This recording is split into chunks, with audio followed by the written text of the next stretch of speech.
முதலாம் உலகப் போர் முடிஞ்சதுக்கு அப்புறமா மேற்கு ஆஸ்திரேலியாவில் அந்த போரில் கலந்துக்கிட்ட வீரர்களுக்கு விளைநிலங்களை கொடுத்து அந்த கவர்மெண்ட் அவங்கள ஊக்குவிக்கிறாங்க. இந்த வீரர்களும் அந்த விவசாயிகளோட சேர்ந்து விவசாயம் பண்ண ஸ்டார்ட் பண்ணுறாங்க. பயிர்களும் நல்லா வளர்ந்துகிட்டு இருக்கு. அந்த டைமில் 20,000 ஈமு கோழி அந்த இடத்துல படையெடுத்து வந்து அந்த பயிர்களை பெருமளவில் நாசம் பண்ணுது. அவங்களும் என்னென்னமோ முயற்சி பண்ணுறாங்க, ஆனால் அதை தடுக்க முடியல. இதுக்கப்புறமா இந்த விஷயத்தை கவர்மெண்ட்டு எடுத்துகிட்டு போகிறாங்க. அப்போ பாதுகாப்புத்துறை அமைச்சராக இருந்த ஜார்ஜ் பிரின்சஸ் என்ன பண்ணுறாருன்னா ராணுவ நடவடிக்கை எடுக்கலாம் அப்படின்னு முடிவு பண்ணுறாரு. மேஜர் மெரிட் தலைமையில் 10,000 புல்லட்டுகளை கொடுத்து வீரர்களை லூயிஸ் மிஷின் கன்னோட அங்கே அனுப்பி வைக்கிறாரு. இந்த போர் நவம்பர் 2ஆம் தேதி ஸ்டார்ட் ஆகி டிசம்பர் 10ஆம் தேதி வரை நடக்குது.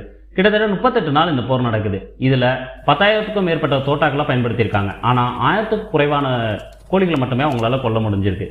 ஏன் அப்படின்னா இந்த ஈமு கோழி நிறைய டெக்னிக்ஸாக பயன்படுத்தியிருக்கு. எப்படின்னா குழுவாக பிரிஞ்சு ஓடிடுறது, இல்லைனா ராணுவம் வரும்பொழுது ஒவ்வொரு குழுலையும் ஒரு தலைமை மாதிரி இருந்து அவங்களுக்கு இன்ஸ்ட்ரக்ஷன் கொடுக்கறது, அதாவது சத்தம் போட்டு அவங்கள கலைச்சி விடுறது, அப்புறமா ரொம்ப வேகமாக ஓடி போயிடுறது, குண்டடிப்பட்டா கூட தப்பிச்சு போகிறது, இந்த மாதிரியான நிறைய இன்சிடென்ட்னால அவங்களால நிறைய கோழியை கொல்ல முடியல. இதுக்கப்புறமா இந்த மிஷனை அவங்க ஸ்டாப் பண்ணுறாங்க. இந்த நிகழ்வு வரலாற்றில் இயற்கைக்கு முன்னாடி மனிதனோட தொழில்நுட்பம் செயலற்று போன ஒரு நகைச்சுவையான வரலாற்று சிறப்பு மிக்க போர் தான் இது. இதை த கிரேட் ஈமு போர் அப்படின்னு சொல்லுவாங்க. இதுவும் வரலாற்றில் ஒரு சித்திரமான நிகழ்வாகவே இருக்குது.